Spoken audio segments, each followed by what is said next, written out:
Speak to what you do. Well, what I do is I facilitate transformation in others' lives. I do that because I have undergone countless transformations in my own.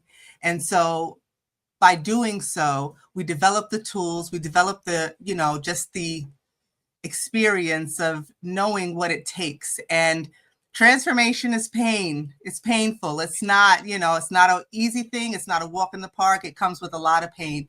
But the more that you undergo transformation with the systems in your life, the more that you understand what that pain is. And the more you know that when you get to the other side of that pain, there's a new life waiting for you. So yeah, Yes. it's worth it. I earlier was talking about Marlon Wayans, and he said something that I felt really spoke to me. And now I'm like, this is the point of what he said. And I'm like, do I have it exactly right? But he said he's pulled by pain. And Mm. and that is true for me. Like pain informs me. Now I don't want to be in pain, but the experience, once I'm on the other side, Yeah. teaches me what the thing was for. Yeah. And I think also the pain is an indication that you're back at that place. Yeah, right. You're back in the chrysalis. You're back into dying to yourself to become this new being. Mm. And again, pain is not fun. Nobody opts for pain. And there are many who won't do this work because of that very reason, because there's Mm. pain is just a part of it. But sometimes it's really, you know, the caterpillar dies to itself and undergoes that pain based on an intuition and a knowing that something's got to change. Mm. And it's kind of like being sick and tired of being sick and tired, kind Yeah. of. And Yeah. when you sprout your wings and when you see your life in a way that you could never have imagined, it becomes kind of addictive. That how many more levels can I go up? How can I keep going? What next step can I take? And you start to have this just in this knowing within you that God is talking to you. God is saying, take that next step. And it's a whisper, and it takes practice, and it takes practice to listen to that voice. And the more you listen, the more you follow, the more you understand the path, Mhm. right? Yeah. If the Yeah. path is clear, you're on the wrong path. That's what I've learned. So, Ooh, if the path yes, is clear, you're on the wrong path. absolutely. You can Say only more see about that. you can only see one step ahead of you. If you can see more than that, chances are you're on the wrong path. You're going to be striving for something that isn't going to yield what you think it's going to yield. But if you follow, because we all have God within us, point blank and Mhm. period. No Yep. matter what our belief system, there is an authority that resides within the soul of each of us. And the more we practice listening to that soul, because that soul will whisper to you when it's the smallest, most inconspicuous thing. And sometimes you just have to sit in prayer and meditation and Mhm. understand, like, ask, what are you trying to tell me?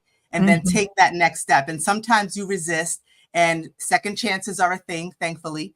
But Mhm. there has to come a point to, I say God speaks in winks and whispers. So if I can only see that first step, if I have courage enough to take it, I guarantee it is going to lead me to the Yeah. path that I'm supposed to be on. So, I Yeah. mean, that's been my experience. Yes. No, I agree. I agree. Uh, two things I wanted to bring up. One, when you were saying, a lot of people don't want to um, walk through the pain or be in the pain. And I call that walking through the fire. And it's not, I find it's not as bad as I fear it will be. But I also have to acknowledge that, like, where you're, like, if you were just saying, like, if it comes up for you, you're like, you're knowing you're going to go to another level. And I have to acknowledge that uh I understand that that's how life is. And I'm like, gosh, like, I don't have to go through pain. I believe that that we don't have to go through pain, but when I'm going through pain, I'm understanding that, okay, it's something else that I have to learn.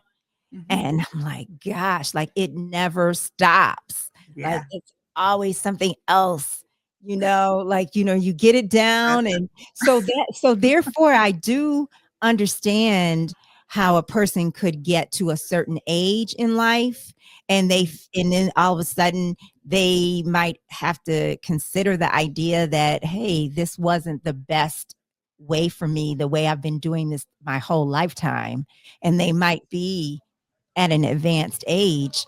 That's hard, you know. I now I think they should go forward, but I got that from watching somebody on Ianla's Fix My Life years ago, and this man, he was in his 70s, I believe, and I was like, wow, now this man has to face that he got it all wrong, and that's tough. But did he? So here's the thing that I've learned about mistakes.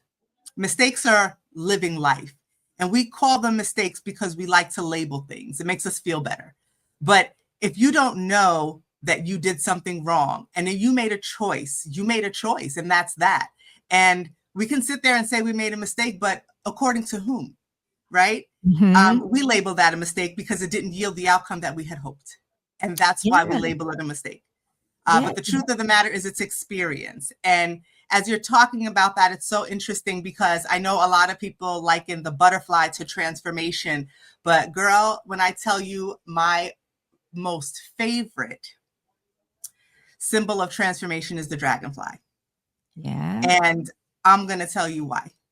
Because the dragonfly is one of so the dragonfly transformation is really interesting because we see dragonflies and they're zippy and colorful and beautiful and agile and resilient and all of these wonderful things. But what we fail to realize is they're only living the last quarter of their life as this beautiful creature.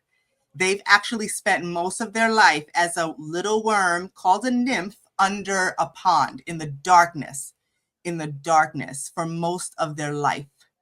Oh And then my. one day, yeah, and what they do is they follow their intuition to the surface. So that's why you usually see dragonflies around ponds and small bodies of water, because there's usually reeds that come out of that water. So that's the place for the nymph to climb up. And Mhm. it follows this intuition. One day it's living its whole life in darkness. It has no idea. Yeah. And then one day it follows this pull to the surface, this pull, this innate pull that it has. And then it lives on the reed for a little while. And Mhm. it's drying out and it's uncomfortable and it's painful and it's out of its environment. And it Mhm. doesn't know why it's there. It's baking in the sun. This Yeah. wet worm is baking in the sun. I just love it because I have a thing with dragonflies and they have a thing with me. But one day it sprouts its wings and it is the fastest insect on earth. Mm. It sees in infrared, so it sees us in light, right? Mm. And it sees the world in this grandiose way, and it travels 35 miles an hour. It can zip from back and forth, Yeah. very few and far between stopping just Yeah. to rest and to nourish itself, but it never really stops. And what I love about that story is because the transformation of the dragonfly is something that I resonate with, because I am a woman of a certain age and I have spent much of my life looking for someone else's permission to be great. Yes. And what I realize is that greatness has always lived within me, and I need no one's permission to exhibit that, to be that, and to stand in it. Mhm. And that's the beauty of transformation and why I'm so passionate about facilitating that for others, because there's nothing quite like standing in your power and knowing that you have the power to change your life in any and every Mhm. way. Our lives are Mhm. built upon systems. All we got to do Yeah. is fix the system, but we have to Yeah. have the wherewithal to be able to do that. Yeah. And I think it starts with an emotional awareness, Mhm. self-awareness, Mhm. first and foremost, self-awareness, and that pain part, right? People don't always want to shed a tear. They don't always want to tap into something that will have them, I say laid out for days at a time. Nobody wants to be under the covers, under the rock, in the Yeah. darkness. Yeah. But sometimes that's what it takes, because you're going to emerge on the other side of that a new person. and sometimes you have to endure it.